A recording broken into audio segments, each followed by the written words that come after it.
Hi, I'm Andre Rigaud, AXI The Alchemist. I'm a DJ, music producer, and entrepreneur. Every morning when I wake up, I make a cup of coffee, and while I walk my dog Bear, I watch my Darren Daily. One of my favorite Darren Dailies is what to do if you're feeling restless. The key lesson is that paradise is a choice, that you have the opportunity to create it each and every day. What this lesson has meant to me was to take a moment from all these ambitions and show a little gratitude for what I already have. So just the other day, I was talking to a friend of mine, Rachel. Ask anyone and they'll tell you Rachel has the perfect life. She's in her mid-40s. She is as healthy and as radiant as she's ever been. She has a husband who adores her and 3 kids who multiply that love every day. Yet lately, she admitted that she's been feeling restless, like something was missing, and she had this nagging urge to just sneak off and go find it. As I listened to her talk, it reminded me of a story an old mentor of mine had told me at a time when I was feeling restless in my own life. The story went like this. Once long ago, there was a man who was displeased with his life. Yes, he had a wife who loved him and 2 children who adored him. He liked his work and had friends that he enjoyed, but he still had something that nagged at him. Daily, he found himself dreaming of an unseen place that he'd heard about called paradise. One morning, over a bowl of oatmeal, he stopped dreaming of paradise and decided to go find it. Without a word to his family, he walked out the front gate with the broken latch away from the place that he had called home and never looked back. He was a man bound for paradise. For 3 days he traveled, and each night before falling asleep, the man removed his shoes and deliberately pointed them in the direction that he'd been traveling, towards paradise. Each morning he carefully stepped into his shoes and continued his quest forward.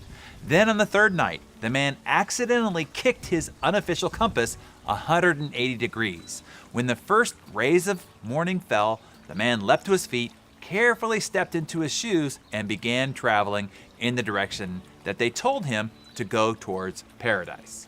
Exactly 3 days later, he arrived.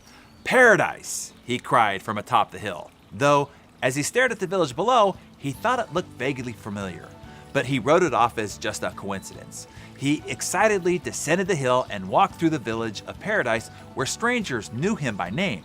Of course they would. Why wouldn't they? This was paradise.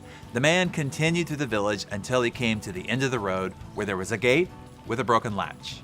He walked through, and as he did, he heard beautiful voices calling in from dinner, and he could smell the aroma of his favorite meal.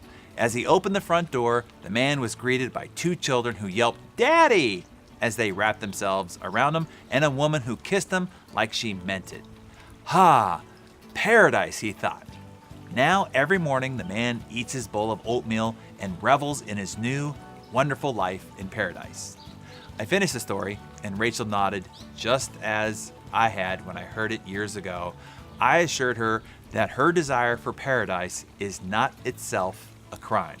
Everyone desires paradise. The confusion of where to find paradise is the problem. Paradise is a choice. It's a state of mind. It comes from within. Paradise doesn't exist unless you create it and unless you choose it every day. Hey, look, we all seek significance, also known as paradise. That we are important, that we matter, that our life matters. The reality is, you already are in paradise. You are significant. You do matter. Your life matters. The only thing separating yourself from the knowing of this is your perspective.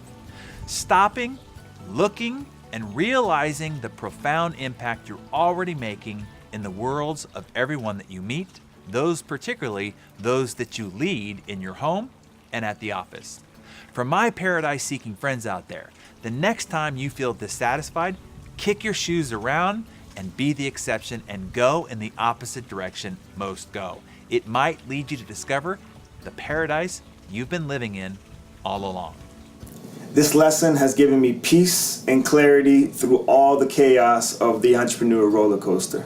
And whenever I get wound up, I pause and take a moment to appreciate my family, my dog, my health, and all the things that make me happy. And in turn, I share that wisdom with the people I love so they can find peace in paradise. Thank you, Darren.